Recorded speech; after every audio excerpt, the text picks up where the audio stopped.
ఇక్కడ జగన్ హయాంలో అంతకుముందు 7,000 కోట్లు 8,000 కోట్లు మ్యాక్సిమం 2019 నాటికి 11,000 12,000 కోట్ల రూపాయల ఆదాయం వచ్చేది మధ్యానికి, ఏది చంద్రబాబు గారు ఉన్నప్పుడు.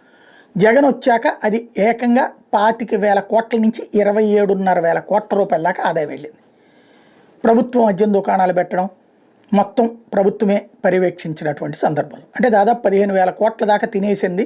18,000 కోట్ల దాకా తెలుగుదేశం అన్నది అప్పుడు వైసీపీ ఆరోపించింది. అయితే కేసులు పెట్టలేదు, పెడతామన్నారు, విజిలెన్స్ రిపోర్ట్ అన్నారు. ఈలోపు ప్రభుత్వం మారిపోయింది, అయిపోయింది.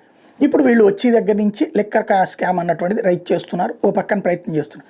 అయితే జగన్ కంటే ఎక్కువ మంది అమ్మారు, ఎక్కువ తాగారు. 2024-25లో 28,842 కోట్ల రాబడి వచ్చిందంట. అంటే జగన్ కంటే చివరిలో వచ్చిన దాంతో పోలిస్తే 1,000 కోట్లు ఎక్కువ వచ్చినట్టు, ఫస్ట్లో వచ్చిన దాంతో పోల్చుకుంటే 3,000 కోట్లు ఎక్కువ వచ్చినట్టు.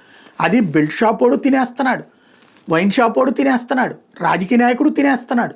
ఎంతమంది తిన్నా, అది మళ్ళీ అధికారులు తింటున్నారు. ఎంతమంది తిన్నా 28,842 కోట్లు రాబడి వచ్చిందంటే, గతంలో కంటే 3,000 కోట్లు ఎక్కువ వచ్చిందంటే గ్రేటే. ఏడాదిలో 14% వృద్ధి, గత ఏడాది కంటే 3,760 కోట్లు ఎక్కువ. అది జగన్ కంటే, జగన్ టైంలో 25,000 కోట్లు దాకా, 24,500 కోట్ల దాకా వచ్చింది. 23-24 ఏళ్ళే రాశారు 25,082 కోట్ల ఆదాయం జగన్ టైంలో. దానికంటే ఇంకో 3,000 కోట్లు ఎక్కువ ఆదాయం వచ్చింది. 5 ఏళ్లలో 18,000 కోట్ల ఆదాయం ఈ లెక్కను చూస్తే గండిపడింది అన్నటువంటిది వీళ్ళు రాసుకొచ్చినటువంటిది correct. At the same time మరి అంతకుముందు జగన్ వచ్చినప్పుడు 25,000 కోట్లు వచ్చినప్పుడు, అంతకుముందు 10,000 కోట్లు 15,000 కోట్లు వస్తే అప్పుడు 10,000 కోట్లు గండిపడినట్ట అన్నదే ఇక్కడ ప్రశ్న. ఇంకోటి, రాష్ట్రంలో జనం విపరీతంగా తాగుతున్నారు అనడానికి సాక్ష్యం మద్యం మీద వచ్చే లైసెన్స్ పన్నుల రూపంలో వచ్చేది 24,731 కోట్లేనట. షాపులు, బార్లు, డిస్టిలరీలు లైసెన్సుల ఫీజుల రూపంలో వచ్చేది 2,000, పన్నుల రూపంలో వచ్చేదే 24,731 కోట్లు.